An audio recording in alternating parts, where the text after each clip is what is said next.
Uh, You are now witnessing episode 13 of the Indus Corner podcast. It's your host, Todd Finney, aka The Legend. Hey man, I got some special co-hosts in the building with me today. You may know these guys from the last one at the bar podcast. On the top right, I got the guy Wilton Henry. Wilton, what's good with you? What's going on, baby boy? You doing all right? Hey, we doing good.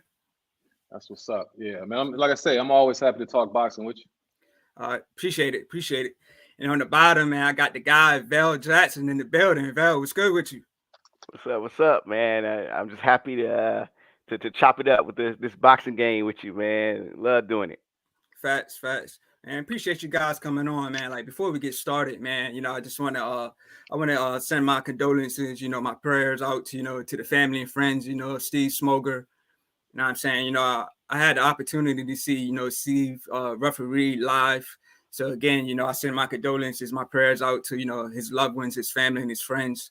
Man, also, man, I want to give a huge shout out to Darnell Boone, taking an interview with me yesterday. So if you haven't seen that interview, man, check that interview out for sure. And big shout out to everybody that subscribed to the channel, man. Big shout out to Norman Edwards for subscribing. Big shout out to Gabriel Ruiz for subscribing. Yeah, man. So we got a lot to talk about, man. You know what I'm saying? Michel Rivera versus Frank Martin. You know what I mean? Frank Martin dominated that fight. We got Errol Spence that was in a car accident. We got Ryan Garcia. You know what I'm saying? He's not taking the tune up. So we got a lot to talk about, man. So like what you guys want to start off with? Man, at first I want to say, man, I like your format. You know what I mean? Just the way that you have different topics and array of topics that you like to discuss, because it's totally different than how we do our thing. But I really appreciate that. The other thing I was going to say is just thinking about it. You may have said this on one of your shows already, but Mills Lane recently passed as well, right? Like maybe like a week or so ago. Mm-hmm. Yeah, he passed too. Yeah, so yeah. Condolences and prayers out to his loved ones, his family, his friends. Absolutely. Yeah, like I've been starting a lot of these, these episodes, giving my prayers and my condolences out, man. It's a lot of, guys passing away in the boxing community, man. Yeah, absolutely. But to answer your question, I would probably like to start with those young upstarts that fought last week on that card on the 17th with Rivera and Frank Martin. I don't know about you, Vail, but it's up to you though. Whichever one you guys want to start off with. Oh yeah. Let's go into that, man. That was a good one. Yeah, like I covered the fight live, and like from what I seen and what I watched, like Frank Martin made easy work of Rivera. You know what I'm saying? Like he made easy work of him. You know what I'm saying? He was real busy with the combinations. Busy with the countering. And to me, Rivera was just throwing jabs and not following up with no combinations. You know what I'm saying? Just jabbing.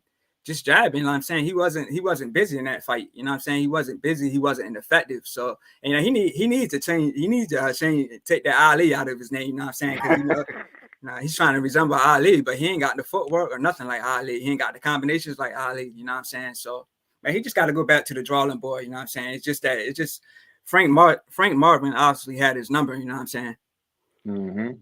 Yeah. I agree. What I would say, add on to what you're saying, is it's a couple of things that I noticed with Rivera. One, I don't know whether or not he's having trouble making that 135-pound weight division, because he looked kind of flimsy to me. You know what I mean? He didn't look as sturdy. Frank Martin's a very sturdy 135-pound fighter, and he looked the opposite of that. And I don't know if it was because of weight or something like that. But the other thing, too, is Derrick James really prepared Frank Martin for that fight. It was different things that they knew Michel was going to do, and they capitalized every time. One thing was the foot placement. He always kept his right foot outside of Rivera's left foot. He always won that game. And then it's just certain things that Rivera would do. Like when he would charge at Rivera, it's a certain place that Rivera would move to, and he was constantly timing him. And so it looked like Derrick James put him in a very good situation in order to be prepared for that fight. So anything that he was trying to do, he was able to mitigate it and, capitalize. But I was impressed, man, the knockdown that he had in the 7th round. And the only thing that I would, the only nitpick is the fact that I think that it was an opportunity for him to close the show, and he didn't. But it was an awesome performance. But I want to take my hat off to both guys because we rarely see that nowadays. Two young guys, top 10 fighters that's taking on these type of fights before it's like mandated. You know what I mean? But it was an excellent fight. Yeah, I agree. Shout out to even Michel Rivera because he took a risk that didn't pay off, and you know, yeah, we can in the words of Lance Lewis, yes, he needs to go back and work on some things in the gym, you know, but also had he not taken that risk, we'll be still looking at him like this prospect that he was. So, and plus, uh, it gives him opportunity. One way or another, you're going to get exposed by something, you know. So it's better to do that early and try to fix your mistakes than do it later, and then you start psychologically dealing with, man, I'm not what I thought I was. Like we've kind of seeing that with, you know, Anthony Joshua, where he's kind of having these mental things going on, where a lot of these things could have got corrected, you know, very early, you know, if he didn't believe the hype. But I did like Frank Martin and what he did. I think the 2 or 3 rounds, I mean, he did an excellent job of using his defense and kind of taking away, you know, Rivera's opportunities. So as soon as he took away those opportunities, he started putting it on Rivera and start really, you know, as you said, Will, putting his, you know, foot outside his right foot outside uh, Rivera's foot and winning that southpaw to orthodox battle. Uh, and pretty much it was just a masterful performance, man. He was, you know, we saw a whole bunch of things that Martin was using in his arsenal. You know, we saw the Derek James imprint that he puts on. Also, Charlo and Spence. You know, the rhythm and the body punching, and uh, it was a good performance. And it's gonna be interesting to see how Frank Martin lines up against, you know, the lead at 135. And Ty, if you don't mind if I jump in real quick, because you made an excellent point, is that the Ali thing, you know, I think now they unveiled the mask, right? Now we know that he can't just utilize that in order to beat the upper echelon guys. Now we got to find out who Michel Rivera actually is. And so that's what he's going to have to do going to the drawing board. What style, who are you? Like, and what are you going to do to maximize your abilities being Michel Rivera and not somebody else? You know what I mean? Yeah. So it's going to be important moving forward. Yeah, and to follow up on that, and I agree with both of you guys. Like Derek James, man, to me played a huge role. You know what I'm saying? Because if you look at Derek James fighter, you know, Spence got a stoppage over Ugas. You know, Charlo got a stoppage over Castano. So you know, yeah, Derek James is one hell of a trainer, man. Like trainer of the year, man. You know, the way these guys are looking, you know what I'm saying, getting knockouts and stoppages in their fights. And yeah, for Rivera, man, you know, at one point he was calling out Tank, and you know, Frank Martin's calling out Tank too. So you know, I think that could be a fight that can happen down the line. You know, like Tank does got to get past, you know, Hector Garcia, and he got to get past Ryan Garcia. And if he does, you know, do you think that's a fight that could possibly happen? No, I don't think it's gonna happen because I just don't, and I don't want to be harsh on Tank, but I just haven't seen him. It's not like him being mandated to fight somebody's gonna move him to fight them. It's gonna be he's gonna pick and choose what it is that he wants to do. It's more likely to happen now without him being with Mayweather, but I would think that he would go after other maybe more lucrative and then also not as risky, because a Frank Martin fight, I don't think right now at this stage it would be that massive event that the risk, you know, is there for. You know what I mean? So Yeah. I think that he'll choose that direction. But I just also want to say something else, that when you were talking about Derrick James, is that one thing I appreciate about him is that you see with his fighters, you like Vale said, you see his imprint on them. Like they have an identity in terms of what it is that they're doing in the ring. You can tell that that's a well-coached guy. He's prepared. He's taking advantages, and they observe what the other fighter's good at. They're taking away things that the other fighters. So you're gonna have to beat him a different way. And so that's what I appreciate about him and his qualities as a coach. I think eventually not Rivera, but Martin, if he plays his cards right, see, he took on his risk. I wouldn't be too overly um, trying to get some of these other guys in the ring just yet. What I would do is I would wait out my opportunity because I position myself to be number one now in the WBA. So I just buy my time, like fighting good competition, but I wouldn't go after those big name guys just yet until I do get a belt, because then that's a lucrative fight, for me. And I didn't take it too soon and, get knocked off before I get a chance to get at that belt. Yeah, I agree. I agree, Will. I think it's kind of a yes and no answer. I think uh, even with the Ryan Garcia, Tank is kind of taking a risk there, and I think maybe that has something to do with being under TMT. Maybe it didn't. But also, I listen to things that he's been saying recently about taking a few more fights and he's done. I don't know if those comments are like, if he's genuine with those comments or just doing a marketing thing so he can get certain fights. But that's kind of telling because he's still a young guy, pretty much in his prime. So that comes off like he's just looking for some not only big fights but big challenging fights, but also lucrative fights. Then he can cash out. So it's kind of interesting. And Frank Martin is not somebody you're going to cash out against, at least not yet.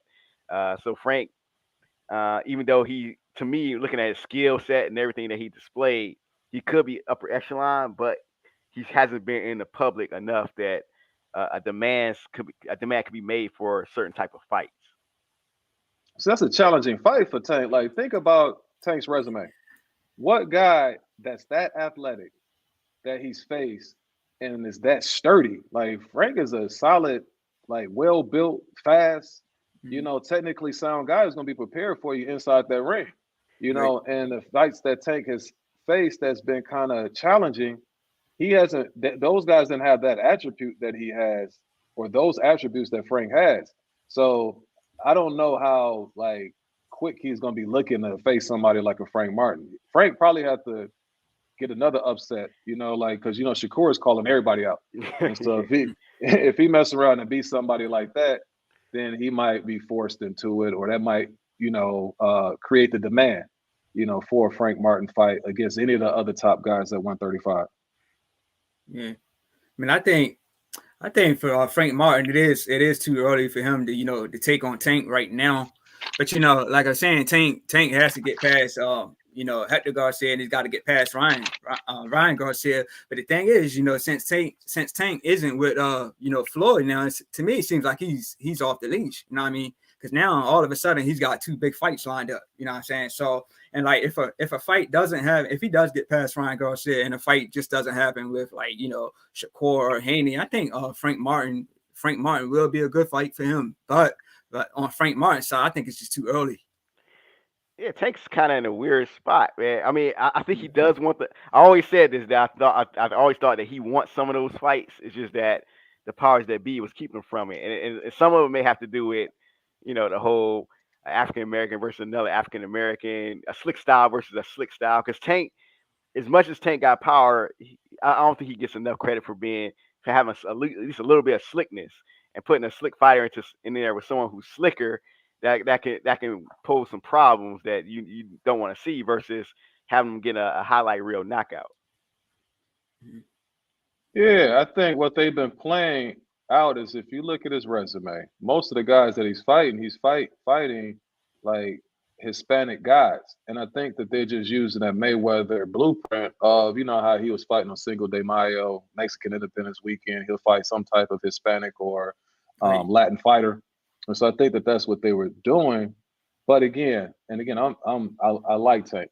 And when I hear him, he seems like a good dude that you know a Tank Davis. You know what I mean? Like, you've been around Tank Davises in your life. You know what I mean? And you appreciate those type of guys.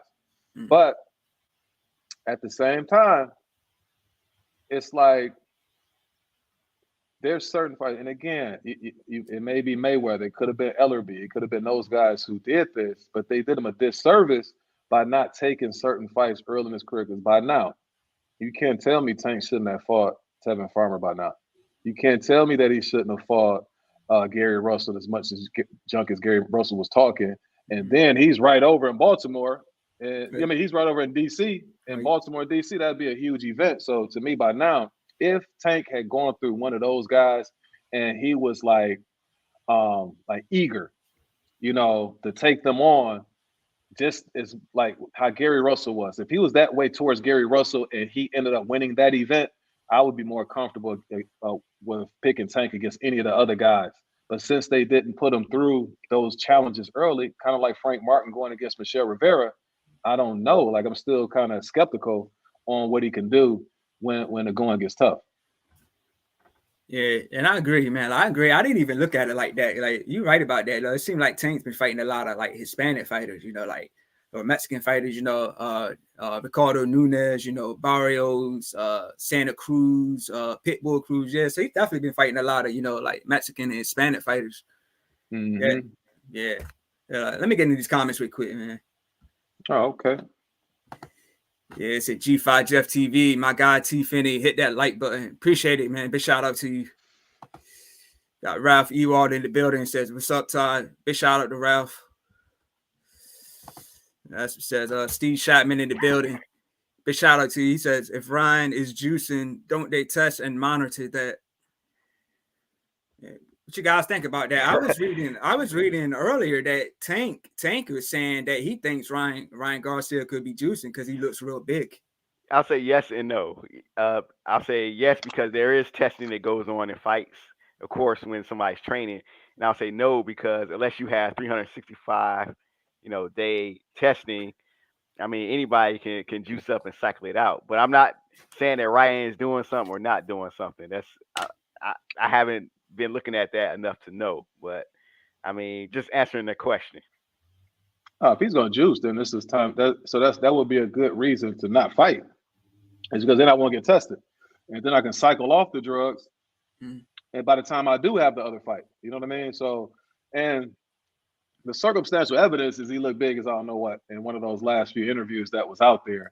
Like, he just looked real husky. But then again, on the flip side of that, you can he's young, you know what I mean? And guys he could be working out hard as I don't know what. And you know how it is when you're younger, that you can put that mass on, and based on his physique and frame, it's doable. So you really don't know unless he actually gets tested, but it's a possibility, and that's when you would do it. I think that guys who do that sort of thing, that's when they typically is gonna start doing those PEDs is when they're not being tested, and right now he's not being tested. The question I would ask as well, in addition to that, Ty, you know what I mean? I'm not trying to take over anything like that, but do you think that was a good idea for him to not take the tune-up? Yeah, that's what I was getting ready to ask you guys. To me, I think that's a bad move. I mean, Tank's a power puncher. You know what I'm saying? He's a power puncher. So why not go in there and just just get shake some ring rust off? Even though he's been active, just go in there and get some rounds in, and prepare for a guy like Tank. Because Tank's has got serious power. Almost all knockouts in all of his fights. And that Ryan Garcia doesn't have the best chin because he was dropped by Campbell. Right. Yeah, that's gonna be tricky, man. Like, my response, and I said this on several occasions, is that I think it's a gift and a curse. I think that the good thing for him is that he could just exclusively focus in on Tank. Everything that he can just like eat, sleep, like everything is Tank Davis. Watch film, know Tank's every move. So by the time they get in the ring, and even when Tank had his fight against the other Garcia, he can study that. Okay, this is what he's doing right now. And he's not going to, change too much into our fight because it's going to be a close enough time frame where those habits that he has, he's not going to revert from those habits. So I can kind of prepare everything. I can line him up and know if I do this right here, this is what he's going to do. And I'm always prepared to, line him up for that left hook. So that's the good thing about it. But the bad thing is the fact that he might be a little rusty. And you don't want to be a little rusty with that chin that he has, a suspect chin, going against a power puncher like Tank. But I think when it's all said and done, he's probably better off doing it the way he's doing it because he's not going to be able to take a punch from Tank, even if he took a fight in between. You know what I mean? Facts. So we shall see.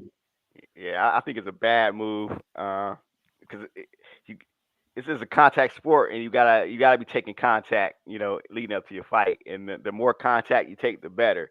even if he getting, even if he getting roughed up a little bit, I think that's gonna help prepare him. Because even when you look at guys like, I remember they used to joke about Sherry Leonard getting knocked out in sparring in preparation to Hagler, or Evander Holyfield getting beat up in sparring. So sometimes you gotta get hit in your face so you can get used to punches. And I think for Ryan Garcia, I mean, when you prepare him for somebody like Tank, who pretty much hit like a middleweight, I mean, you need to have some leather getting thrown at you. You know what I'm saying? I mean, that's my thing. So, Yeah. Well, I'll say this. Oh, go ahead, man. No, go ahead. My bad. Well, I was just going to say, Ryan Garcia, to me, he looked real good against Fortuna. He did one hell of a job. You know what I'm saying? He made Fortuna look easy, but the fight before that he had was boring. He didn't look so great at all. Like I said, he looked real good against Fortuna, but Ryan Garcia is kind of all over the place with it, in my opinion. You know what I'm saying? Because like at one point he was going to fight Manny Pacquiao, that didn't happen. You know what I'm saying? Then he pulled out a fight due to mental health. So like, in my opinion, man, I think he should, just take the fight. And I was reading the Oscar De La Hoya saying he doesn't agree with this, and that's not a good move on Ryan Garcia's part. Yeah, I think with some of that, like with the to-go fight that you're referring to, I think some of that could have had to do. He was on a real long layoff with that fight. And then the other thing, I think that was when he switched trainers. Then he go with Goosen in that fight.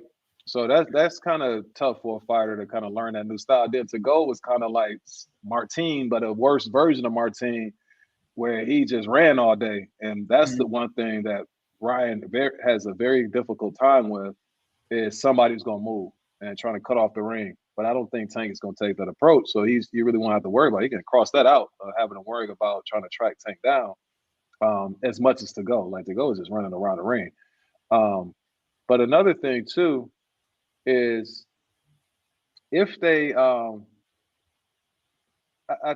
think that I would think that Ryan should just go into this fight. And the other reason why, it's kind of like how when you had what's his name? Estrada and Chocolatito. They just had a fight, right? The trilogy. So when they had the fights prior to them facing each other in the trilogy, what I think Estrada in his fight, he fought a guy named Cortez. When he went into that fight, I don't think he really necessarily wanted to show off too much to Chocolatito. He didn't look good. He was just in there fighting and stuff like that. And if you just looked at what he did in that fight, you'll be like, oh, Chocolatito's going to kill him.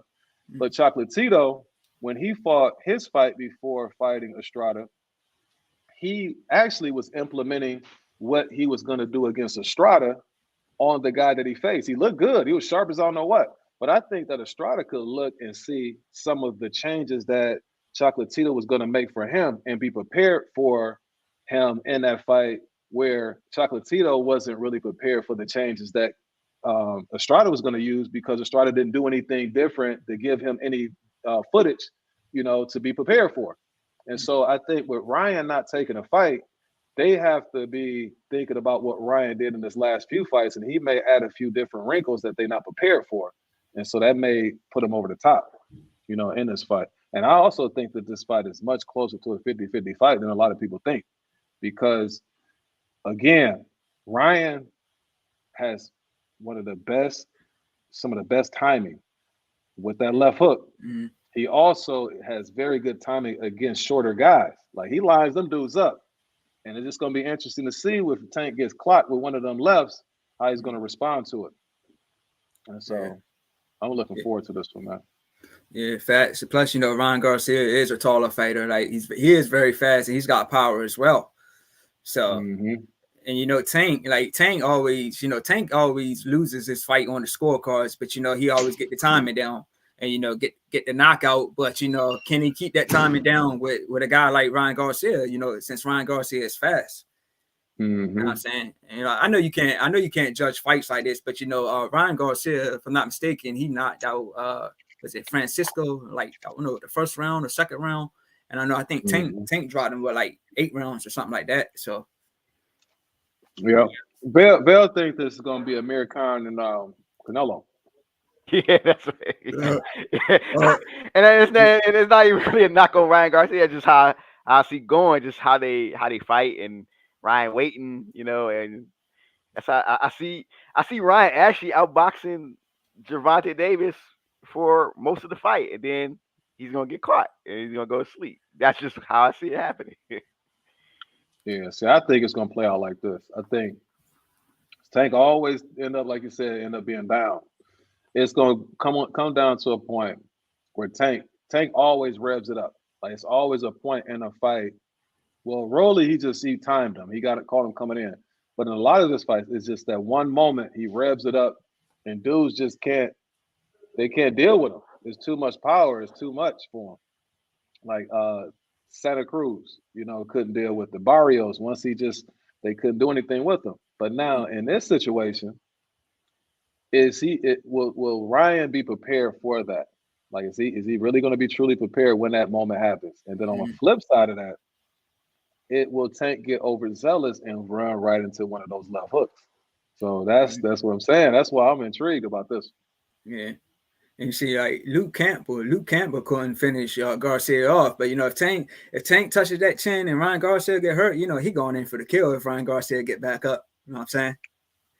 He gonna go in for the kill. He ain't getting back up. Like, ain't gonna be that. No, he get clipped. That's it. It's a wrap. Might as well bring a pillow. Right. Yeah. So let me get into these comments, man. Steve Shadman says, thanks for the response. I don't know about that stuff, but he does look bigger, so it's possible. Yeah, that's what's being said, that Ryan Garcia looks a lot bigger now. Mm-hmm. G5 Jeff TV says Ryan needs to focus on Tank only. He agreed with you, Wilton. He backs out of danger with hands down a lot. Exclusive Tank until they fight. So yeah. So G5 know his stuff. Yeah, he knows his stuff for sure, man. Yeah, but I'm looking forward to it, man. Like I said, I will be, in the building, next month for his, his fight against Hector Garcia. So like, what you guys think about the card overall? We got Jaron Boots Ennis on the undercard, fighting the Ukrainian guy. We got Demetrius Andre fighting Damon Nicholson. Rashidi Ellis is also on the card, and like Wilton, man, you were talking about this. It's possible that the Peterson brothers could be on the undercard. Lamont Peterson could be making a comeback, but I'm not sure if that's true. But that's just what I heard. Mm-hmm. I saw he said that he's fighting on there. He said the fight is going to be at 143. I just want to check Box Rec. I don't see it on there. Yeah, hopefully they get him some. I hope they give him something real light. A showcase. Back in front of his home fans in DC. Mm-hmm. Nothing special, man. I don't want to see him go out bad. But overall, like the fight card, I think it's cool. It's not. See, here's the thing, right? Like with and again, I don't want to be hard on Tank, and I know he has the big fight with Ryan coming up, but like somebody who garners that type of excitement, has that type of backing. To me, this is another kind of like a cherry pick to me. You know what I'm saying? Mm-hmm. Because, and I know you don't want to take two hard touches. And I don't know, is Ryan a hard touch? I don't know. But anyway, it's like out of all of the 135-pound guys that we have, like you find somebody that's a 130-pounder. You know what I'm saying? And now Hector Garcia is a cool little fighter, man. And, he's straight. He just, for one, he lacks the pop. And the other thing about Hector Garcia, like looking at his like the footage of him, there's always moments where he gets tagged a little bit. And it's those guys can't really, like a Gutierrez can't do anything. Like he don't have the power like that. And Right. Colbert don't have the power like that. But once Tank line them up for one of them shots, it's gonna be a wrap. I don't see that going like 5 rounds. But it's good to have Tank in the area. You know what I'm saying? And getting the little fight before he takes on Ryan. Also, it's good to have those other guys on there like an Andrade, Boots. You know what I mean? Like people just want to see their talent. But you're just gonna be. These are all showcase matches to me. You know what I'm saying? But it's gonna be good to see them guys, and it's gonna be good to see Demetrius Andre, on Showtime. You know what I mean? I think he has a more difficult fight against Nicholson, but even though he's gonna win that fight, but he's that's gonna be a little bit more of a challenge early. It's gonna be good to see Speedy Rashidi. You know what I'm saying? So I like it. It's not on a scale of 1 to 10. I would say it's about a 7. 7.5. Yeah, I think it's just it's a good show. It's a show to go see. It's more like if you ever seen WWE, there's Monday Night Raw, and then there's the Saturday morning superstars when they had them against the superstars against enhancement talent. And I think if you look at this card, it's kind of what it is. It's just really selling the star fighter against someone they can beat, so they can get other fights and spark interest, which is cool. Um, as for Tank versus Garcia, I think it's good just to keep him active. I'm not sure how that prepares him for Ryan Garcia, but it's kind of a safe fight to make sure that he doesn't lose. And plus it's helping him stay. If anything, it helps him stay on weight, so he's not he Tank's the type of guy sometimes if he's not fighting too long, like fighting too frequently, he can get up there and weight. So this keeps him in training camp. As for the Pearson brothers, I mean it's cool to see Anthony. I'm not sure if I want to see like you will. I want to see Lamont only in there with light touch. I mean, he been in some rough fights, and he seemed to want to. Last time we saw him, he wanted he was calling it a day, and he's a cool guy. I might have even seen him jogging at Wilson Bridge before, maybe a year ago. Stays in shape. I just don't want to see a guy like that, take any more punishment. I mean, at this point, we already know what Lamont Pearson is. Yeah, he's running marathons now. You know what I mean? He was saying that like the fight, like I said, is gonna be around 143, and it's because he said that he can't even 147 is too heavy now because he's been focusing in on that. The other thing about this card too which is good, is that it should do well because you got so many guys who are from this area. Boots is from Philly. You got, the main headliner Tank is from Baltimore. Even Andrade is not too far from here. He's from the East Coast too. I don't know where Speedy Rashid is from, but it's a lot of guys that are from the East Coast on that card. Yeah, Demond Nicholson is actually from Maryland. I just found that out recently. I never even knew he was from Maryland. Yeah, so I can see it definitely. I can see the house definitely going to be packed. But I think it's a solid card. From from the first fight to the last fight, I definitely think it's a solid card. And to follow up on you, Wilton, far as Hector Garcia, he is moving up in weight. He's undefeated, but yeah, I don't think he got enough pop in his punches, to keep Tank off of him. You know what I'm saying?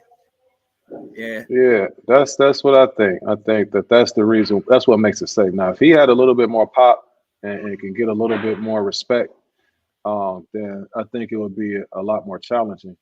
But at the end of the day, it's like what you said, Vale, as far as keeping him busy. Also, going into that fight, supremely confident. He's not lacking confidence now, but you just want for him to be clicking on all cylinders, especially mentally going into that Ryan Garcia fight. Yeah, I wanted to add far as Demetrius Andrade, I'm happy to see him, back in the ring, like you saying, on Showtime. I think hopefully if he does get past Nicholson, hopefully, he can have a stay busy run for 2023, because Andrade's had he's never really got a chance to get the big names. Had bad promotion. Just never took a lot of fights, turned a lot of fights down. Due to purses and things like that. So I'm just happy. For the first of the month, he is fighting on Showtime. Like I said, if he does get past Nicholson, man, hopefully, we can see him in there with a Jamal Charlo, because Jamal Charlo, he's been inactive, or maybe against Plant versus Benavidez winner, because he's getting older. So man, it's time for him to get his moment. Yeah. So this Nicholson fight is at 168. Is that right? I think so. Only reason I'm saying, because I remember Nicholson, he fought against Berlinga at 168, and he doesn't look like somebody who can get down to 160. So it'll be interesting, because I don't know if Charlo is actually said that he's going to move up to 168, just quite yet, or what his plans are. So if he's not moving up to 168, where's that going to leave Andrade? Who is he going to have the opportunity really to face? He might be in a similar situation that he was in 160. Yeah, Andrade just want that Canelo fight. He always wanted that fight. Yeah. But it seemed like Canelo wants Bivol, and it seems like Jamal wants Bivol. But you know, Jamal, since he's been inactive, man, he don't want to go in there with a fighter like Bivol, man. He don't want that smoke. Yeah, they better be careful. Yeah, he needs a tune-up before going there with somebody like Bivol. But yeah, did you guys see that when he was talking with Bivol backstage somewhere, and they were talking about making a fight happening? Yeah, I saw it. Yeah, I don't, you know, but Bivol looked like he just didn't. For one, I just don't think that's on Bivol's like immediate plans, because I think Bivol is either going to take the Canelo fight, or he's going to take the he's going to try to get the title fight for all of the belts with Beterbiev. And so that's where he is, because he's like about legacy or, you know, the money or whichever one. But I think legacy first. The only problem with him and Beterbiev is that's another situation where that's a high quality fight. But for one, where they're going to have it, you know, in order for both guys to really benefit from fighting each other. Because if they have it over here, people really don't know each of those guys like that. The best place for them to have it is in Russia. But you can't even have a fight in Russia with the Ukraine situation going on. So he might be forced to take the Canelo fight, which I think he's going to wipe the floor with Canelo this time. Yeah, I don't want to see a rematch, man. I think. No, I don't see that either. Yeah. Yeah, I don't want to see that. Yeah, let me get into these comments real quick. God, Chris G. He says, yo, hope everyone's doing all right. Big shout out to Chris G. Yep. Says Hector Garcia doesn't have a lot of pop at 130. He's definitely not going to have much at 135. He's got good skills though. Good fight. Tank is taken. That's what I'm saying, man. I think Hector Garcia, like I said, he doesn't got a lot of pop in his punches, but like, he is undefeated. I think he's got like 10 knockouts in like 16 fights, if I'm not mistaken. But yeah, I just think you know, like Tank would probably get like a mid-round stoppage. So, and he said, Chris G says Andre is fighting at 168 now. It's official. Okay. Yeah, that's the answer to your question, Will. Okay. Thanks, Chris G. Mm-hmm. Yeah, so like so what else you want to get into? I mean, we can get into the Terrance Crawford, you know, Terrance Crawford and David Avanesyan situation, you know, the situation with the gloves. We can talk about the pay-per-view numbers, like, because brother, I was asked you, man, I didn't hear anything about the pay-per-view numbers, because you know when these numbers come out with the pay-per-view, everybody's saying something different. So what was what you heard? What's like the official number? Oh, I had no official number. I just hear different numbers. They all of them low. You know what I'm saying? Right. So it really don't even matter. You know, like I say, the event was bootleg. You know what I'm saying? You got a non-competitive matchup. You got fighters on the undercard looking like young jocks. You understand what I'm saying? So they need to quit it. You know what I'm saying? BLK in the club, it's going down. BLK need to step their game up. But you know, as far as the gloves are concerned, that just, I don't know what's up with that, because that just was basic. You know what I'm saying? Like when somebody have a split glove, you got to stop the action and you know, give them another pair of gloves. Like that's just, you know, that's common practice. That's boxing 101. You know, so how can you have a guy with some split gloves and then you say, well, we'll change it after this round? I've never seen that in my life, man. Yeah, I think it's more on the referee than anything, because the ref has that power to stop a fight and call that, you know, make a call to action and say, hey, look, man, this need to be. I mean, they'll do that for water on the ring, you know what I'm saying, tape hanging down, you know what I'm saying. So I kind of blame the ref a little bit, and then the promoter. All of the above. You know what I'm saying? Right. They whoever put that ref in there. You know what I'm saying? Because, you know, the WBO, they have rules and regulations when it comes to that sort of thing. It's in their rules. You got the Nebraska, you know, commission. They have that in their rules. So all of them are at fault. One bout even, 17. Who was that right there? I heard somebody getting announced. It's a fight on tonight or something. You know what I'm saying? Nah, that was me on my phone. But yeah, man, okay. I agree, man. Like I think they just probably were just trying to rush it. You know what I'm saying? Just get the round over with, like you said. But he eventually got a knockout in that round. You know what I'm saying? That was the same round where he had the glove issues, the same round that he knocked out David Avanesyan. And so as Black Prime Network's first event, I think it was okay and it was not okay. But like you said, man, like them undercards, man, like some like I didn't watch it all, but like on the undercards, man, some of them guys did not need to be in there. Some guys are like totally out of shape, man. No, it's horrible. But getting back to the gloves though, Ty, see that calls for like the other party, you have a legitimate case that's the reason why you got knocked out. See, when you have a glove issue, the glove, like if it's open in any way, shape, or form, then that's going to change like how puffy the glove is. So you let that air start getting in there, sweat and water and stuff like that. That's going to make it a lot more harder surface there that you're getting hit with. So they have a legitimate case. I don't know where. I know that they were saying that they were protesting.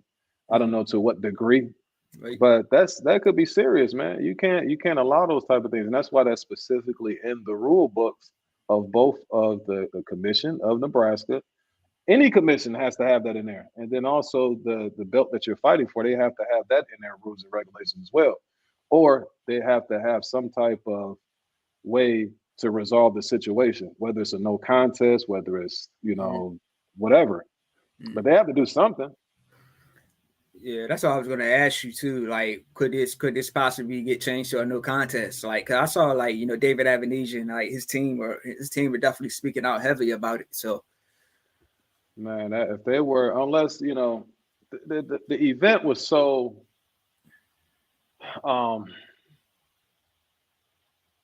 the best word I can use is it just wasn't as professional as other events. You know what I mean? But the way it was laid out, it was like they were just throwing that event together in order to just put an event out so that they can make money. Like, and they got illegal transactions going on. They're laundering and washing money over here. But we got this event, and so we're going to put that out there, and that's where this money is coming from. So they kind of washing the money a little bit. That's how poorly it was done. You know what I'm saying? It's like, you can't put an event, like no press conferences. The guys get up there at the press conferences. They saying all type of wacky stuff. You got an old 1970s pimp up there. You understand what I'm saying? Like I say, you got Young Jock, you know what I'm saying, on the undercard. And it's like Young Jock. Yeah, this was crazy. I never, all of most of the things surrounding this event I had never seen before, to be honest with you. Yeah. But like you said, it's their first event. I hear Adrian Broner, talking about him having a fight in February. I want to say Ivan Redcat. Hopefully they learn from this and they're able to build a better product moving forward. Yeah, that fight's going to be in Atlanta, Georgia. So yeah, so that hopefully, the event can be, a lot more professional. But what did you think about? What y'all think about, Chris Cyborg being on the undercard at the co-main event? And I'm saying she made her debut. I mean, I know she's not a real boxer, but she made a debut. But I don't think she's really gonna really last in the sport. Like, she's already 37, but I mean, she may get some decent paydays. But like, what do y'all think about her being the co-main event? Well, she's not a traditional boxer. She's not like, I don't even think she's a tweener like let's say like Holly Holm. Holly Holm was a great boxer in women's boxing, and then she was a great MMA artist. I think Cyborg, I feel she kind of got to her limit, that all she could as a MMA artist, and plus she had some controversy also because it was allegations of PEDs and stuff with her. And plus, Cyborg was one of those fighters, I think, and if you follow MMA, she excelled under, I think, Bellator or other outside organizations. But when she went to the UFC, she wasn't able to really. She was a little older, and she wasn't able to perform up to standard. So I guess she's really just making money off her name at this point and trying to be competitive in whatever she does. But I can't see her.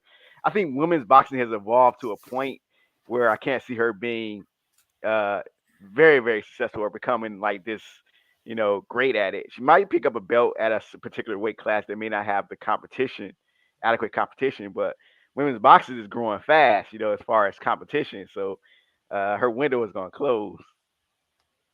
Yeah, I was saying she's 37, so like if she tries to make a go at it, I don't think she's really gonna last too much. But she is a big lady though, you know what I'm saying? So.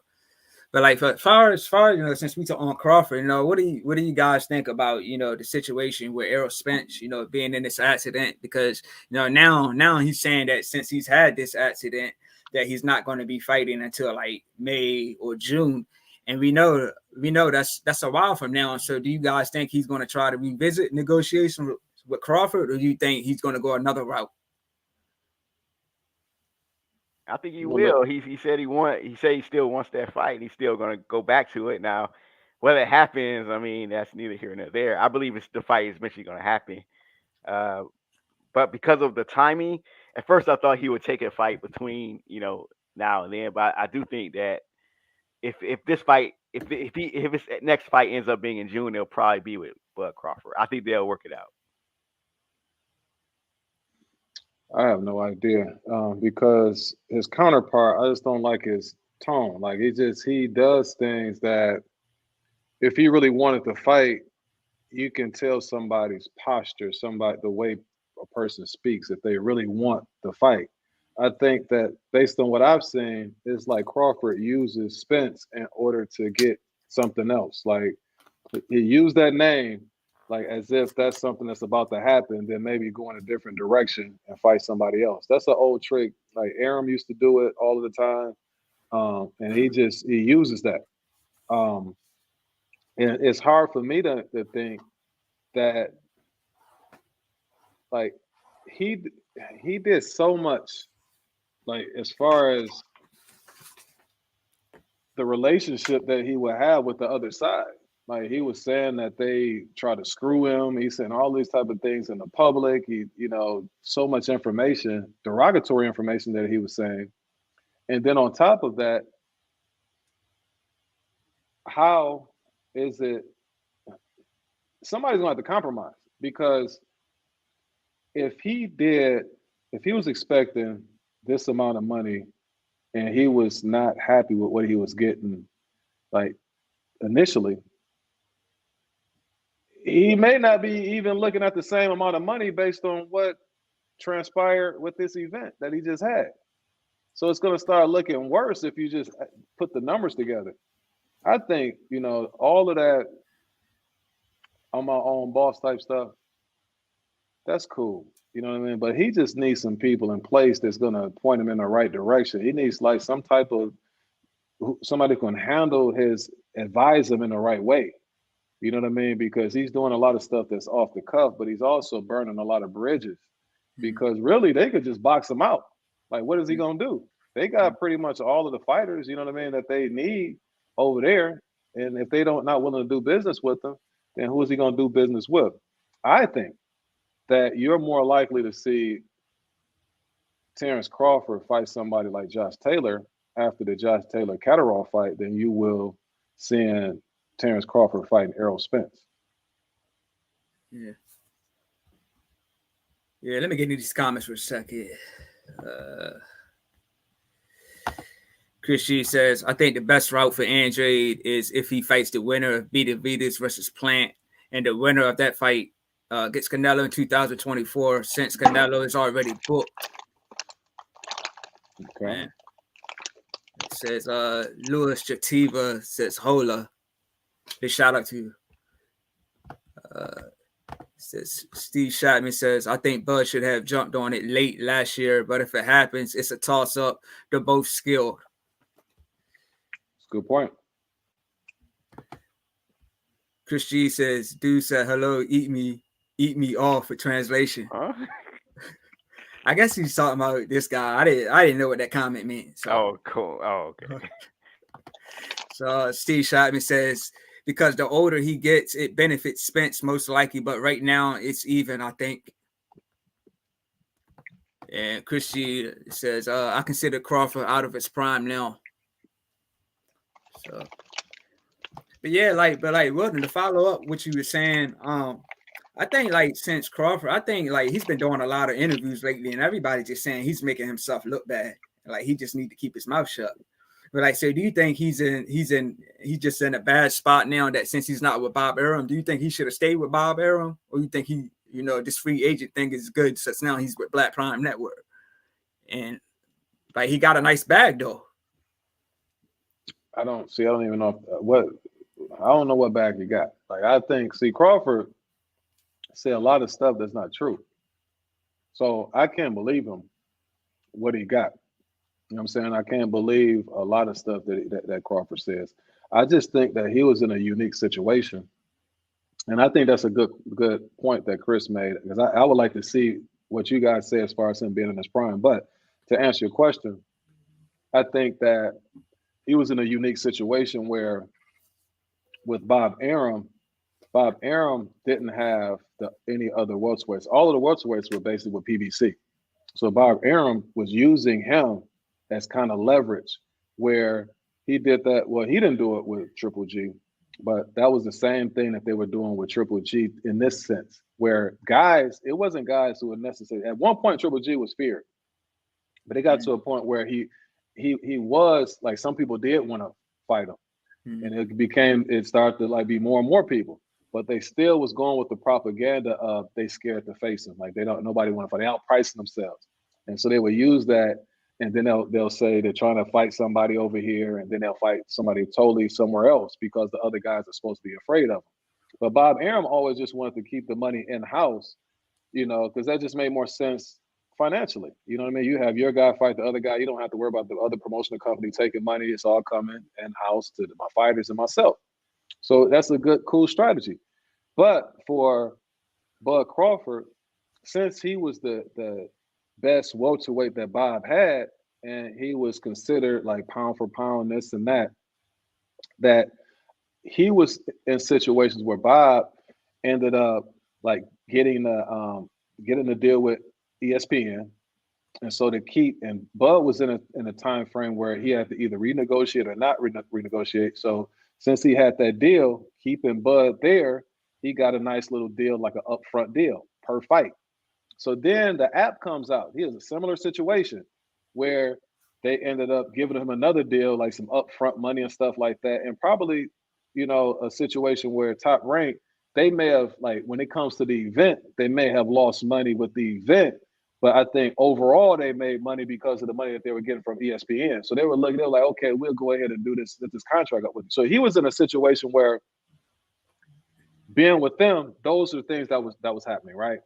So then when he leaves, and they were doing all of the other stuff for him, because remember, Bo was saying that all he wanted to do was fight. Like all that stuff, that's my job is to fight. The promotional company is supposed to do all the other stuff.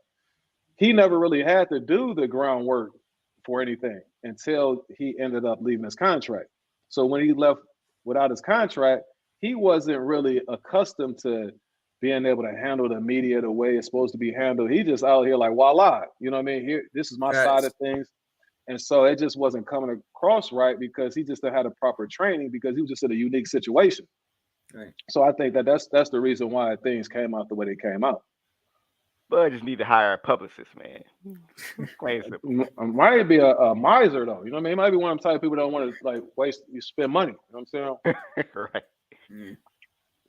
So. Yeah, that's what I was saying, man. It seems like since he just been doing a lot of interviews, and a lot of people say, man, he just need to keep his mouth shut.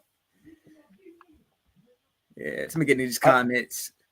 It says, Gabriel Ruiz, big shout out to you, man. I gave you a shout out earlier for subscribing. He says, Bud is a master at mid-fight adjustments. Fats. And Steve Shotman says, I meant this year. But to answer a couple questions that because it'd be cool to answer some of the stuff that they're saying. What do you think about that, right? The first one was, do y'all think that Bud isn't in his prime anymore? I can't remember who asked that question. Do y'all think he's in his prime still, or is he out of it? Yeah. I don't think it's a clear-cut answer. I think he's slightly like maybe is moving out of his prime. Like I think he's still like effective. You know what I'm saying? Like some people. I mean, it's not like a black line where you in your prime and you just shot or anything like that. But it's things that can deteriorate over time. So I do think he may be moving somewhat out of his prime, but he's still effective enough where he's transitioning to someone who can, still make them fit mid-fight adjustments and get guys out of there. Yeah, I agree, because he was the first. He was the first to stop Sean Porter last year. He dropped David Avanesyan, but a lot of people didn't consider Avanesyan be a good opponent. To me, I thought Avanesyan was game. You know what I mean? I thought he was game. You know what I mean? Came forward with his guard up, you know, throwing big hooks. But like, you know, Gabriel was saying, you know, that Crawford is just good at making adjustments. You know what I'm saying? He was working that body, you know, using his footwork, working that body, and eventually got the stoppage. So I mean, from judging from his last 2 fights, you know, even though he's only fought once a year, I think he's, you know, he's still got it. I mean, there's nothing. There's nothing that he showed me that he don't still got it. I think he's like Lavelle said, he's still effective, man. He still got it. He's still very talented. I think where he's at in his career is he isn't that like Bud. When Bud had the braids, or Bud when he was fighting like post-stall, like he could actually like move around and stuff like that. He's not that Bud anymore.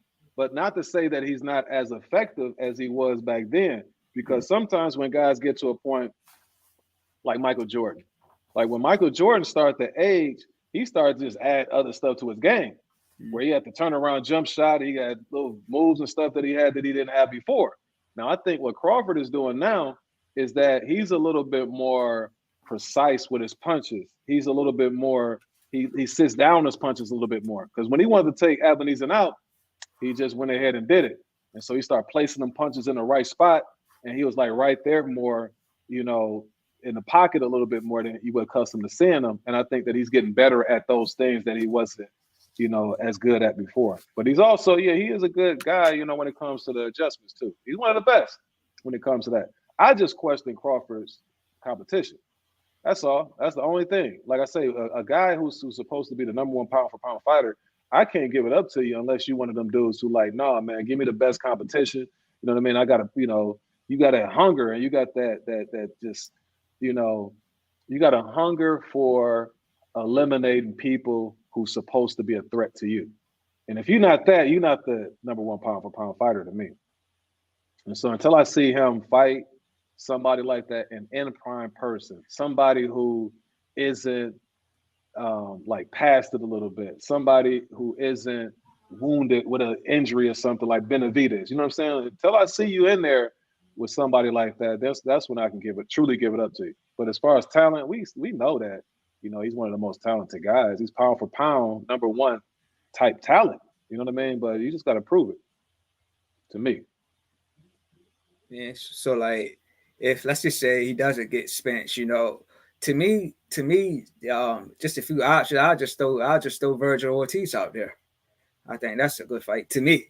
But I think he's too experienced for Virgil Ortiz. But I mean, what's some other names you think that's a good match for him? Man, you got Ortiz. Man, you got Boots out there, man, calling him out, man. I mean, if you're gonna be that dog, man, if you ain't gonna get Spence, man, get that scalp. And then, I mean, I'm not sure if there's always talk about him moving to 154. I'm not sure I kind of see that happening just yet, because who is he gonna fight? Charlo, and get in the same situation, which is, I think, will be a great fight, you know, if he can get it, you know. But I want to see him against Spence more than I want to see him against Charlo. Even though Charlo is a tough task, man. I mean, Charlo will get him out of there. I think Charlo has a better chance of getting him out of there than Spence do, as far as getting him out of there. Nah, man. I don't see, if he's not fighting Spence, I don't see him fighting any of those other dudes. See, this is what he'll do. This is the type of stuff that Bud will do, man. Bud will mess around. He'll go up to 154, and then he'll fight somebody. That dude that Brian Castaño fought, Patrick Teixeira, he'll fight somebody like that. You know, you're like, oh, okay, he went up. Yeah, he's at 154 fighting a bigger guy, Patrick Teixeira. He was like, who was Patrick Teixeira? You know what I'm saying? So he'll do something like that. Again, I've never seen him fight somebody in their prime like a Virgil Ortiz. I've never seen like a Boots Ennis. I would be surprised if he would fight somebody like Stanionis. To me, Bud is in a situation, and also I think that he has a misperception of, okay, I'm the #1 pound for pound fighter. I still don't know when he became #1 pound for pound, like what fight propelled him to that. But anyway, that's what they were saying. But he has the misconception that since I'm the #1 pound for pound fighter, then I should be getting this right here. I should be getting this amount of money. But those two don't necessarily go hand in hand. See, you have Canelo, who's been marketed has a whole country behind him. He's fought like stiff competition. He went through it. He lost to Mayweather. He had the Lara fight where it was, so Kodos and all of that type of stuff. So that's why he's there. But you haven't had those moments that is going to garner people to like gravitate towards you like some of those other guys. And it's unfortunate, but he has that perception. And I also think that he's dangling that WBO belt as leverage. Like, okay, this is what I have right here. If y'all really want it, then you're going to go ahead and have to pay me. But again, if he just was ever in a situation when he was in a moment where it's like, okay, this event right here, Terrance Crawford against this dude right here.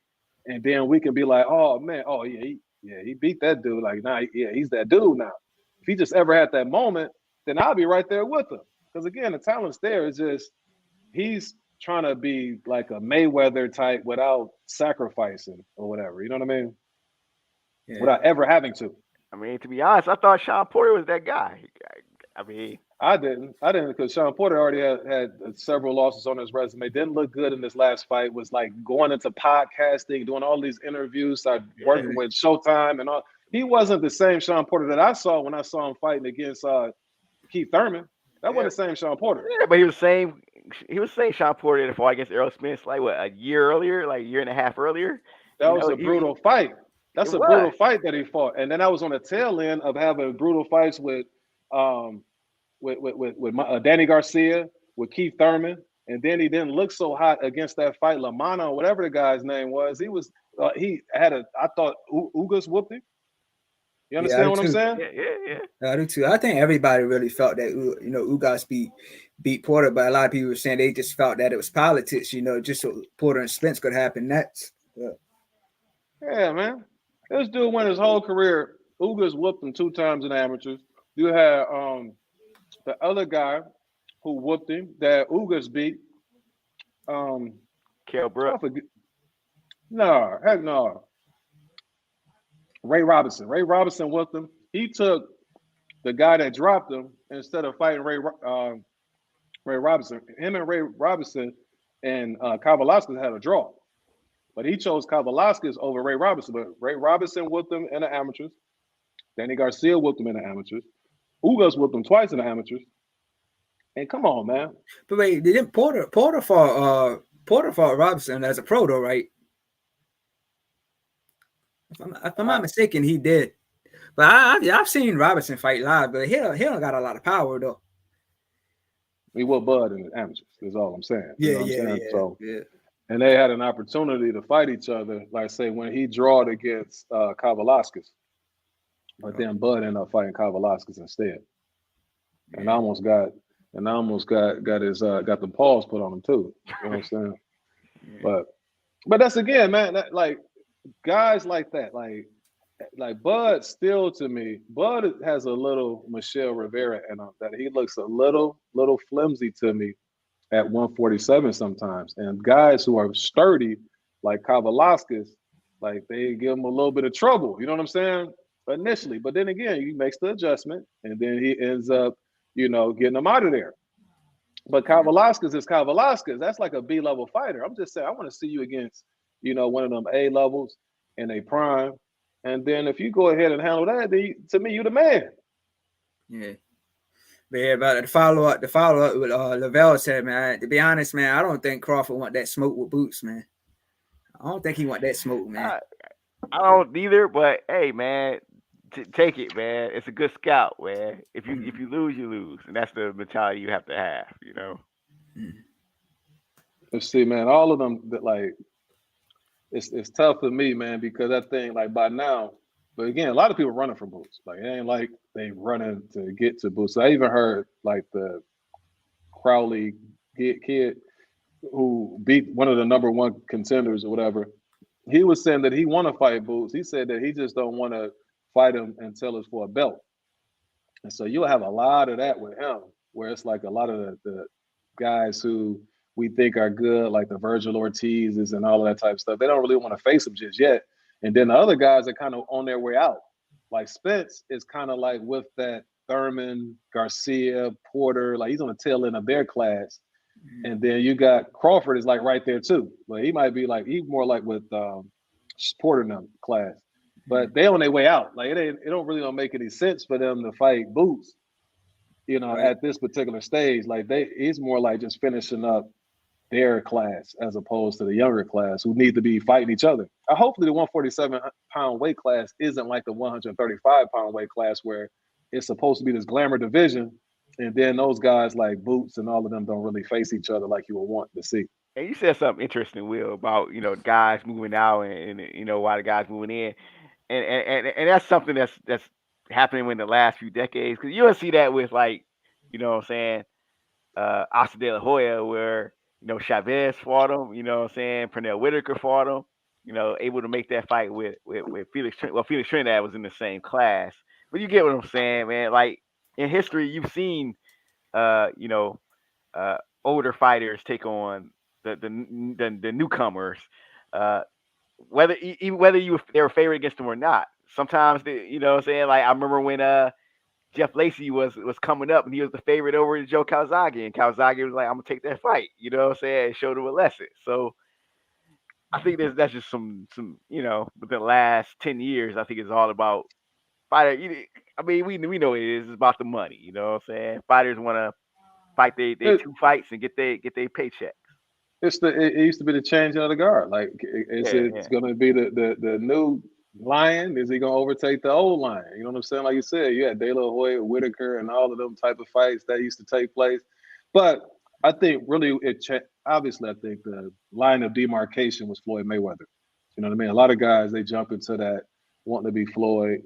And it's sad because of the fact that it deprives the boxing fans of, like, the fights that we want to see, and just the sport going back to its true origin of competitiveness and wanting to be the best, and that's not necessarily at the forefront of boxing anymore. You know what I mean? But I remember Floyd saying that one time. It's an interview, I just can't remember where he said it, but he was supposed to and this is when he was really talking his noise, but he said that he learned that if he tried to fight everybody, he said, then, like, who am I going to be able to fight on pay-per-view if I just fight everybody, like, one after the other?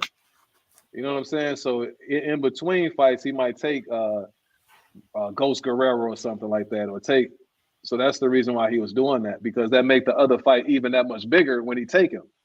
But again, he put in the work to be doing that type of stuff. Some of these guys, they get a couple wins in, then next thing you know, they talking about, they put a belt around them, and then they just think that they bigger than what they are. Yeah.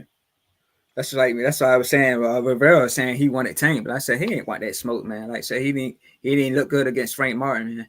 Yeah, let me get these comments, man. Maybe before that he did want the smoke, man. Just like he wanted to smoke with Martin, and just learn, man. Learn where he's at. Yeah. Right. Right. So Chris G says, who y'all got in Caleb Plant versus Benavidez? Ooh. No. I got Benavidez. Benavidez. Yeah, me too, man. I think he's got the youth, he's got the combinations, he's got the speed, he walks his opponents down. But Caleb Plant did look real good against Anthony Durrell. He's got a new trainer in Breadman. So, he definitely looking good with Breadman. But I just feel that Benavidez just got too many advantages. Mm-hmm. Yeah, I agree. I think Benavidez is too sturdy. He's not one of those guys that's been hurt yet. Benavidez's problem is more so himself. You know what I'm saying? His discipline. He's gonna have to turn. If he's gonna fight Caleb Plant already showed you that he has to have his antennas up for Caleb Plant, or else it won't end well for him. I think people underestimate certain things about Plant. People underestimate, like his power. And he showed you if he sit down on his power, he can do some damage. And Benavidez doesn't have the best defense, but Benavidez is a big boy and he's tough. So that's why I give the edge to Benavidez. But he better have his antennas up and Benavidez better have his antennas up and be training for Plant, man, because he gonna get one in. Man, if he don't have his antennas up for Caleb Plant, who is he gonna have his antennas up for? As much bad blood as these dudes have. Canelo. Oh yeah, Canelo's forgiven, but this fight right here, that's why I salute Caleb. This is a second grudge match. Like, Durrell was talking all that noise to him, And that's what I liked about him, was that although they had that type of bad blood, I'm talking about some animosity, and he stayed cool and calm under pressure in that fight, and he delivered what I would consider the knockout of the year. But this is a little bit different. Like the dog was really competitive against Caleb Plant until that surprise knockout ending. But here's the difference, though. The dog has more laws in the action than what Benavidez is going to do. Benavidez is coming in there and rock 'em, sock 'em robots. He's throwing all of them punches. Now, here's the kicker, though. Benavidez be having his head, like, when he throwing those punches two places, I don't think that Caleb Plant is going to go to the body, because he kind of Homer Simpson around the body. You know what I'm saying? But he also have his head in the air. And one of them left hooks, you know what I'm saying? He might be able to get one in on the kisser. And I think that, that would be his avenue. I just think that the way both guys fight, there's a time. But here, there's so many dynamics here, man, that's just going through my mind, because now he's with Breadman. And Breadman kind of has Plant in the gym doing more sparring. Like he said, he didn't spar much at all before he got with Breadman. And that's why he was so sharp against Darrell. That might translate into a fight with Benavidez being effective against him also, because he's going to be sharp in those exchanges. But I think that with Benavidez, his work rate, the heavy hands that he has, some of those shots are going to be getting in. I just think eventually, after about 6 or 7 rounds, it's going to start taking his toll. And then I think he's going to get like an 8, 9, 10 round stoppage against Plant. But it's going to be a really good match, man. This is going to be, like, right now, the one that I saw, the Plant that I saw against Darrell, that's going to make for a real good fight against Benavidez. Yeah, that Plant was game, man. That Plant was game for sure. Nice. Yeah, and even though that Plant got the better knockout, over Darrell. Darrell cuts easy in this fight, and if I'm not mistaken, he cut against Benavidez. So, but I just don't think that even though Plant got that nice KO, I just don't think he just got enough pop in his punches to keep Benavidez off of him. I could be wrong, but that's just my opinion, though. So that's what we're gonna have to see. Yeah, I can't wait. That's one of the ones I'm looking forward to this year. Yeah, it's a good question, Chris G.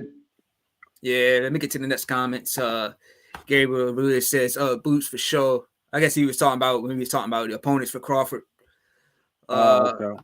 Yeah, Chris G says it's crazy. Canelo has been fighting better competition at 22 years old than Crawford in his prime. People forget their names. Canelo fought as a youngster. Come on, man. Only thing knock against Canelo is a lot of times in those fights, at one point he was catch weight Canelo. You know what I'm saying? He kept putting it in, catch weight here, like the clauses as far as weight for Jacobs and little stuff like that. But if you look at his resume as far as the names, I don't think there's anybody in boxing got a better resume. Yeah, man. Canelo's fought a lot of good fighters, man. Yeah, that's one thing we can't take away from Canelo, man. He's been there with so many names, man, for sure. The only thing, but I'm gonna tell you, Canelo, even though he's been in there with all of those names, he's a crafty, slick cherry picker, though. You know what I'm saying? He's crafty and he's slick with it. But he fights good enough competition where you can't really knock him, because the other guys aren't really facing anybody. So it's like, okay, at least he's fighting him, and you sitting over here fighting, these guys that we barely even heard of, Caleb Truex or something like that. And you're like, oh, well, Canelo fought Billy Joe Saunders. He fought, Callum Smith. He fought Caleb Plant. You know what I'm saying? So it's like, you can't really knock him. And then you're looking at the guys who they say he's ducking, like Andrade, like he ain't really fighting anybody. You know what I mean? Then my main man Charlo, he hardly fight. And then when he does fight people, it's like you don't really know those guys either. So Canelo, keep doing your thing, Canelo. Yeah, facts. And let me get to the last comment. It says Steve Shatman says Boots is awarded for a reason. That eye test. Yeah. How would y'all rate the top 5 welterweights right now? I say to me, it's between Boots and Virgil Ortiz.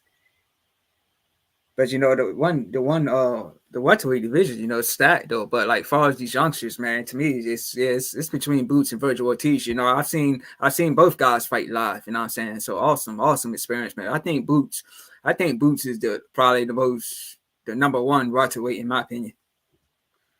You know who Boots need on his resume?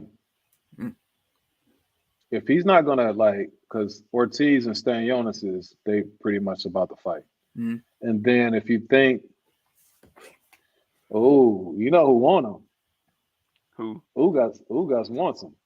Nah, Ugas is kind of damaged, man. Yeah, Ugas don't want that smoke.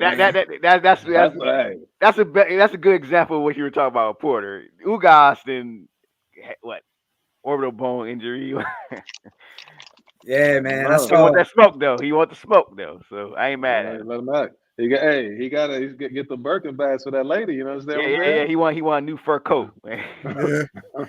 Yeah, man. Y'all see where he was crying? Like it showed like I guess he was at the hospital and his wife was holding him and he was crying, man. But that eye was just so bad, man. Like I said, Spence put some damage on him, man.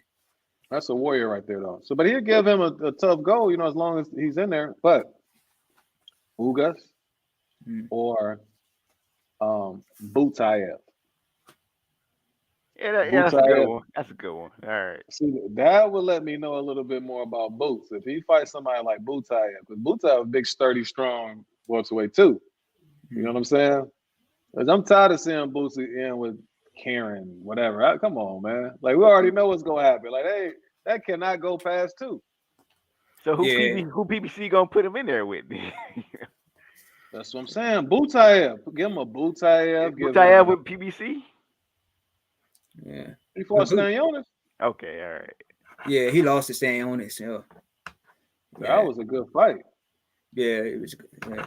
But yeah, I think, man, I can't see. I'm expecting Boots to get past this Ukrainian guy easy because like G5 Jeff TV that was in the comment section earlier when I was on his joint, we watched footage of this Boots opponent, man. I didn't see anything special about this guy. Like he wasn't throwing combinations, like he wasn't using his footwork. So I'm expecting Boots to get a early KO over this guy, man. So I expect him to make easy work of this guy, but hey, we gotta see what's gonna happen next for him. Yeah, if they're not gonna put Boots in there with if he can't get the level of competition that he's looking for, at least put him in there with somebody that we know got one of the strongest chins that can't be let him get some rounds in at least. You know what I'm saying? Yeah. Somebody that never been knocked out. Right. He's not getting no rounds, man. He's getting all these early knockouts, man. So let's see. Get this comment. Steve Satman says Ugas has the guts to face Boots, most likely, but not the smoke to beat him. Yeah, I don't think Ugas like coming off that loss against Spence, man. He don't want to go straight in there with Boots like that, man. Steve said it's a good test though. Good test. Yeah. All right. Give him what he wants. Yeah, if he want it, all right. Yeah, if he want it, man, give him the smoke. Ain't nobody else want him. You know what I'm saying? It's hard to get anybody in there. I'm looking at the top welterweights. I'm like, who will he face? Because I just don't want Boots to be in a situation where he get a belt and then he in an Anthony Joshua situation where he's trying to figure out like how good he really is. Those are the type you want to check all that stuff off before you get the belt. You know what I mean? Like you might have a fight where, like Vale said, somebody who's real durable. You know, they're gonna take you some rounds, see how well you are, see how well you do. Like once you start getting into the championship rounds, I don't know what's gonna happen. All the dude's gonna try to do is gonna take it to D water. Once you start fighting at that elite level, and then they're gonna see what's up with you then. I don't want him to be in that situation where he's not prepared for it because he just never went through it. Yeah, but see Boots, like I've seen Boots 3 times. Like I said, I seen him fight live, then I seen him in person 2 times. But the last time I seen him earlier this year, man, big dude to be welterweight. I mean, I'm not sure if that was his weight that he was walking around when I seen him, but man, that's a big dude there, man. Yeah, you know what's going like that too, Earl. Well, Earl Smith, yeah, and it's interesting when you see fighters up close, because I seen Tommy Hearns, and it's like, of course he's older, so he's gonna be a little heavier. But just looking at his dimensions, like, man, this dude fought at welterweight. This dude fought somebody the size of he fought at the same weight class as somebody like You know what I'm saying? Pernell Whitaker or Floyd Mayweather fought that. You know, then I saw, I saw, K9 Bundrich, who fought at 154. But it's funny because I saw Steve Forbes that same year, who was fighting at 147. They one weight class apart, but it looked like in person like they're like 40 pounds apart. Steve is a small, skinny guy. K9 is like these huge fists. You know what I'm saying? Like he just 180 just muscle. You know what I'm saying? No fat on him. So I'm like, how these guys getting down like that? So it's interesting. Facts, I was gonna say, only thing I was gonna say about Spence, and I shared this before, is I saw the first time I saw him, he was kind of wiry. He had like this Olympic stuff on. Nobody knew who he was. And so I got to chopping it up with him a little bit. So that was that first time. Then the next time that I saw him, it had to be like maybe a year later. But he was big. I mean, I can't remember what he had on, but I just remember it was like something blue. But when we were talking, so I'm sitting there talking to him. He's on a treadmill. He's running. He got his partners, and he be in his videos too. He still be hanging out with that young man. So he just over there running. He's talking or whatever. And so you having a conversation with him. I'm thinking like you bothering him because he running, but this dude he talking like we talking right now on the treadmill. And so I was like, yeah, I saw the last fight, and I was like, so he's like, what you think about it? And so I was telling him, I was like, man, you look good, but you can't be getting with that right hand or whatever. So he's like, yeah, I know, I'm working on it or whatever, blah blah blah, this and that. But I'm looking at him. And I'm looking at the size of him, and I'm like, damn, how does he get down to 147? Because he's on this thing.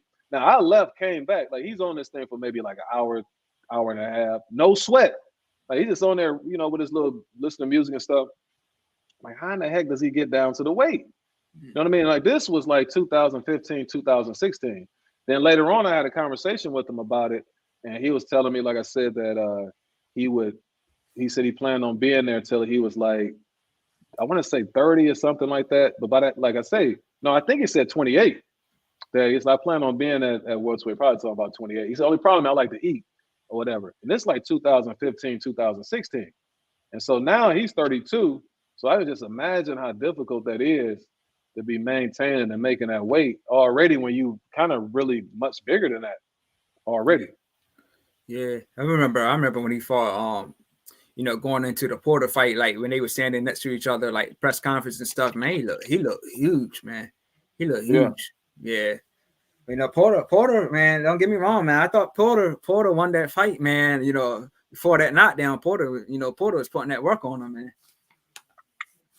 Yeah, I'm insane. Spence was out there partying, kicking it, you know what I'm saying? Him and little Yellow Beezy, you know what I'm saying? He was out there in the club all the time, so it's a little bit different. Breezy.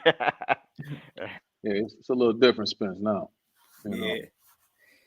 Yeah, man. So just a couple more subjects, man, before we close this one out, man. I wanted to get into Savannah Marshall, exercising her rematch clause, to fight Clarissa Shields. So what you guys think about that? Like me, man, personally, I felt Shields won the first fight easily. And when I watched that fight, I talked about this with you guys on your show. Like when I watched that fight, we know Shields don't have power.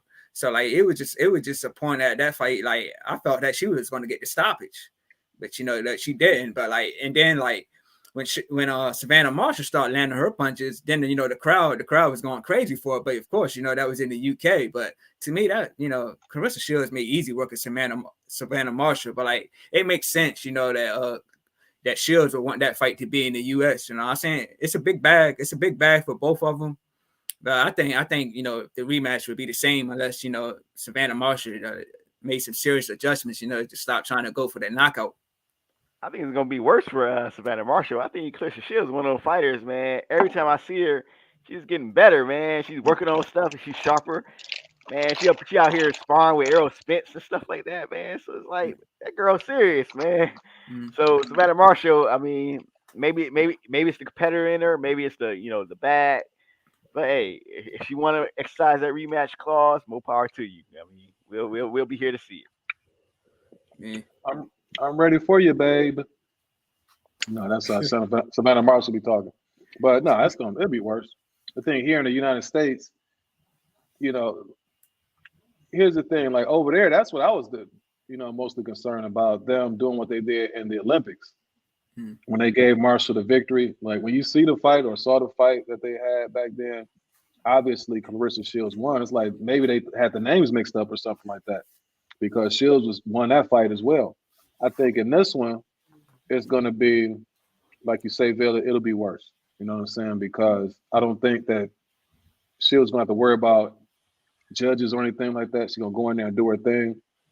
And Marshall just a little bit slow. Like when Shields put that pressure on, and she brings it to her. Marshall's just not used to somebody who's going to come and bring the fight to her because she got so much power, and a lot of girls are afraid. And Shields just doesn't take that approach, and she's just too quick. And the body rhythms, it's going to favor Shields, and it's going to favor her more so even over here after she's seen Marshall. She's probably going to even prepare more for what she knows about Marshall. But that speed killed, man.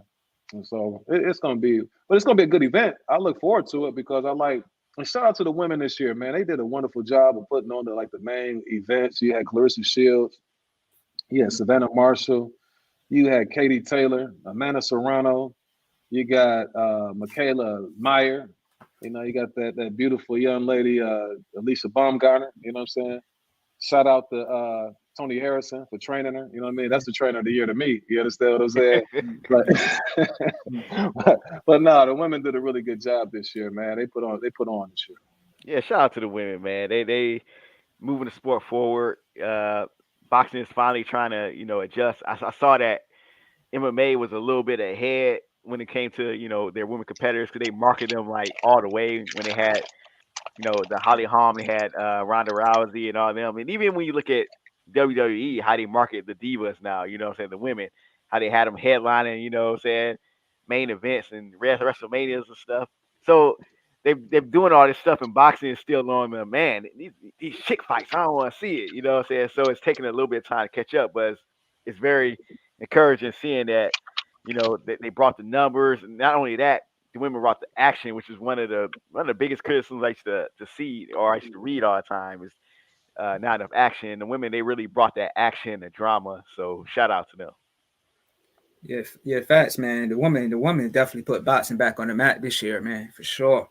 Yeah, it looks like what's her name, Mayer, is still salty over that loss, man. She's still in the headlines crying about that loss, man. So she want her revenge, but I mean, I don't know if she'll get it. Yeah, that would be tough. That was a good fight. Yeah, that's a better fight than Shields and Marshall rematch. I think that's a more even matchup to me. Mm-hmm. What you think? I think that it'll be the same. I think what's gonna have a better. They might. Do you think it's gonna be the same thing? Like they're gonna have that on the undercard or whatever as well, or possibly? I don't know. I think that's a main event kind of. Well, it depends. You know how politics work. You're like, well, them women. But I think that's a match you can put on. You know what I'm saying? ESPN at 10 o'clock. You know what I'm saying? Now, I will watch it. You know what I'm saying? Or the zone. Yeah, I will watch it. I don't know. Like, so that'd be tough. Now, I think that if they did it over in the UK, then that would be like a main event. But they do it over here, then it's gonna be tough. You know what I'm saying? LeBron might be on that night or something. You know what I mean? Right. Yeah. But to follow up on that with you guys, man, I think Clarissa Shields just been looking better and better because, like, a lot of people were saying, Christian Hammer was supposed to be one of her toughest fights, but she made easy work in her as well. Yeah. So she the GOAT, man. She the best, in boxing right now to me. I think that she's better than like any other female. Not to no knock because you got like Taylor's she's just a little bit past it. You know what I mean? I just think it's a gear that Shields can go to. And it's kind of like when they say in football, when they used to talk about Larry Donald, they say, well, he's just in his position, he's this much better than everybody else in his position than anybody else is in their position. And in her weight classes that she fights in, she's just that much better than any other competitor. And so to me, that's what makes her the number one pound for pound fighter in the women's in boxing right now. And she's somebody who's inspirational. I wish guys had her goal. You understand what I'm saying? Like, okay, I'm gonna be the undisputed champion in this weight class. I want to be the undisputed champion in that weight class. You know what I mean? Like, I just wish they had that same mentality, that same drive. You know, Yeah, facts. that's what it's all about. Yeah, facts. Yeah, so like, is anything else you guys wanted to get into, like, before we close this out? Like, so like some news we had. Effie Ajaba, you know, he's his opponent. You know, I guess he had like an eye injury with Oscar Rivas or something. Yeah, that fight. That fight was supposed to happen next month, I believe. But you know, so I don't know. I don't know if they're gonna try to find a new opponent, or if they just gonna, you know, reschedule, like push his date back or what. I don't know. I just think that would have been a good test to see. You know what I mean? Because what's my guy name from? I think he's from the DR. The guy he was facing that had the eye injury. Yeah, Oscar Rivera. Rivas. Rivas, yeah. Rivas pretty good. He's really good, especially for somebody that's at the level of a Jabba. You know what I mean? He could be tricky, and he has a little pop in his punches. You know, has a little know-how. So that would have been a good test. You know what I mean? It'd be interesting to see who they put in there with them. You know, as a late replacement. The only things that I was gonna say, man, is one, what do you guys think about the Catterall and Josh Taylor match that's been set for March? You know what I mean? You think that Taylor's going to be able to overturn the outcome, although he got the victory last time? Do you think he's going to look better this next time out? Yeah, I let Lavelle go on first on that one. I don't know, man. It all depends on Jack Taylor. I mean, it depends on Jack Catterall and Josh Taylor. That's to me, it's still, after watching the first fight, I think it's kind of, I can see Josh Taylor adjusting and doing better, but looking at Jack Catterall, it's still like a, you know, I'll say it's no higher than a 60-40 to Josh Taylor to me. Yeah, that's like a snake and a mongoose. You know what I'm saying? Jack Catterall just knew exactly. It's one of them situations where you have a guy who is supposed to be all this and that, but it's that one guy that just study you, and he know everything about you, and he just waiting for that opportunity to expose certain things that he knew about you that everybody else can't do. And so it's going to be interesting to see. To me, this could be like when Antonio Tarver, he was fighting against, and Vale, you may remember the guy who I'm talking about. He ended up Eric Harding. And so when they fought the first time, Eric Harding ended up defeating Antonio Tarver, just frustrated the mess out of him. Then they fought again. I want to say it was in Indianapolis, maybe like a year or so later, doing the same thing to him. But then along the ropes, Tarver ended up catching him, and then he ended up eventually finishing him off. But in that fight, the interesting thing about that, Eric Harding was from Philadelphia.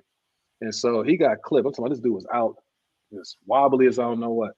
So the referee asked him, he said, can you continue? I'm talking about this dude wobbly as I don't know what, Ty. He said, man, I'm from Philadelphia. So he told him that, and then the referee let him continue. He probably should have stopped it anyway.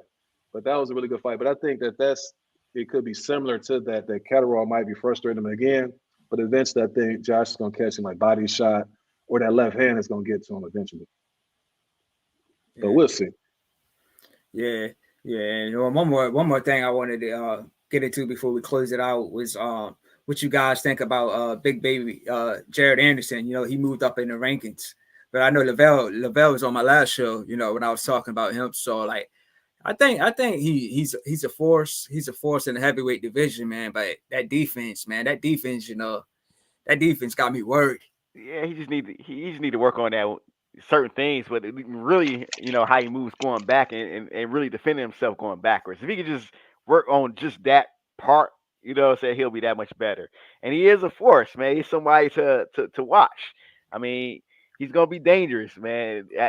If he gets better, he's gonna be more dangerous. Yeah. Maybe that's what he needs. He needs somebody to knock him upside the head for him to like get going. You know what I'm saying? Because every time that happened, he did that in the last fight. It's like, dude, clipped him a little bit. The next thing you know, he started rattling off all the punches. Yep. So yeah, I forgot. I wouldn't want to make that a habit, though. You know what I mean? Right. Yeah. Facts. I seen his fight before Jerry Forrest. Like his last one, like he was getting the same thing. He was getting caught with some shots, but you know he weathered the storm, just came back strong. So. Yeah, once he rev it up, it's rarely those guys, especially guys he's been facing, been able to withstand like that onslaught, like once he get going. Last thing though, I know y'all fellas got to go, man. I got to get to my spot too. Start raining, so I'm gonna go ahead and get out here and do a little something. But what I was gonna say is this: what do y'all think about Adrian Broner? I don't know if you've seen his latest interview. He was on the podcast with Porter, the Porter Way podcast. I know what you're getting ready to talk about. Go ahead.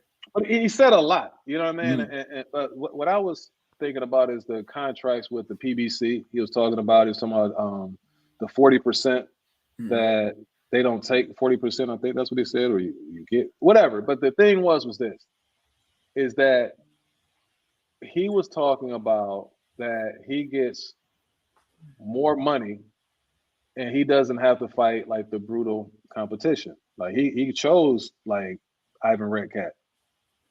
What do you think about that? Like, as far as the sport of boxing is concerned, like, what do you think about that piece of it? Well, for Adrian Broner, you know what I'm saying? For him, it's kind of a bad example because I don't think his mind is in the sport of boxing. I think he has one foot in, one foot out, and one day he wants to fight, the next day he doesn't want to fight,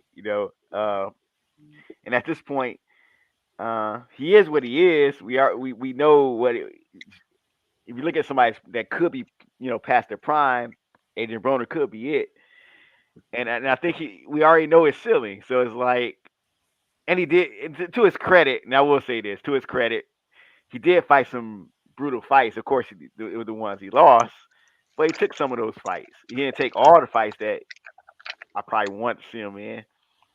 But at this point, Adrian Broner is just trying to cash out, man. He's all about the money. He didn't make the billions like he promised he would in his career, but he made the money.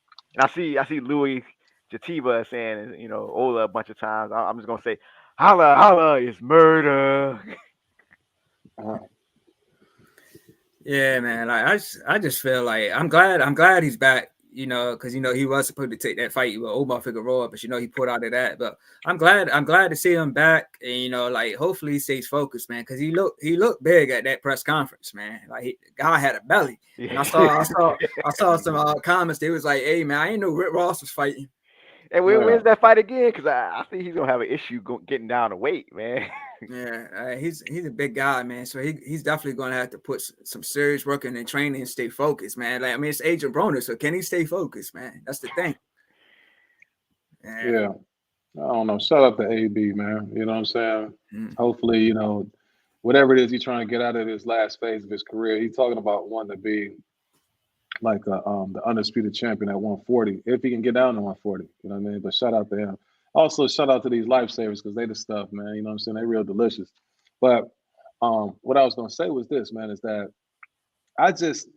he's the second guy under the Black Prime umbrella who's saying that. Like, they're giving me a bag to fight somebody who, like, an easy opponent.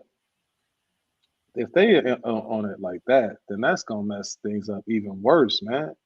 Like, I don't like that part of it. Like, you got boxers who don't even want to box. You understand what I'm saying? They really don't want to fight. You know what I mean? And that's what's messing up sports. You know what I mean? You got basketball players who hardly want to play. They time management. They get into it with the coach. They want to go ahead and, not come to games. You know what I mean? Like, we're messing up professional sports with these type of mentalities, man. So, to me, at the end of the day, even if that's how Adrian Broner felt, we don't need to hear that. You know what I'm saying? Like, you can have that thought process, but the other piece of it was important when he was saying that he wants to be undisputed champion. He was talking about Regis Prograis eventually. That's cool. Like, talk about that. That's what's gonna generate interest in people and into the sport. You know what I mean? You don't want to give it across that. I'm taking this easy fight for this big money. I don't care to, you know what I mean? Like, whatever money you make is what you make. That ain't what I'm tuning in for. I'm tuning in because I want to see a good fight. Yeah. So let's go ahead and get back to that. Let's get back to how the women are, man. You know what I'm saying? Having the top fighters facing the top fighters. You know what I mean? And let's cut out all of the nonsense. That's all I got, man. Just want to say shout out to you, Ty, man. Appreciate the conversation, man. We love this right here. This is what we do all every day. Yeah, man. So I appreciate having both of you guys on at the same time, man. We've been chopping it up for an hour and 40 minutes. So this is a long one, man. This is a long one for sure, man. Yeah, a lot of good topics, man. And shout out to those people like Steve and Chris G, and I can't see the other people, man, because they provide that good feedback. You know what I mean? Give us additional topics to talk about. Yeah, so Gabriel Ruiz, shout out to him. Yeah, G5 Jeff TV, Ralph. Yeah, so it was busy in the comment section. Like I said, man, we chopped up a lot of topics, man. So like before we close this one out, man, y'all give us your social media. Which we start off with you. Man, all I want you to care about is that channel, man. Go to Last Ones at the Bar. Go ahead, hit the subscribe button. Next week, Ty, man, I'm gonna get you on record because you said that you was gonna do it. Right. So I'm supposed to do my first live next week on that channel. So make sure you subscribe. We got some real good stuff for you, man. Some end of the year type of topics that we're gonna discuss. But Last Ones at the Bar on YouTube. Yeah. Also, Last Ones at the Bar, any streaming platform. We got our podcast, Spotify, Apple. So we do that pretty much every Monday. Right. Yeah, so subscribe to the Last Ones at the Bar podcast for sure, man. Like I said, stay tuned in, man. We're gonna be having something for y'all real soon. Yeah, man, you can find me on Instagram as The Legend 3347. You can find me on Facebook as Ty Finney. And you guys just witnessed episode 13 of the English Corner podcast. We out. We'll see y'all again soon. Peace. Peace. Peace.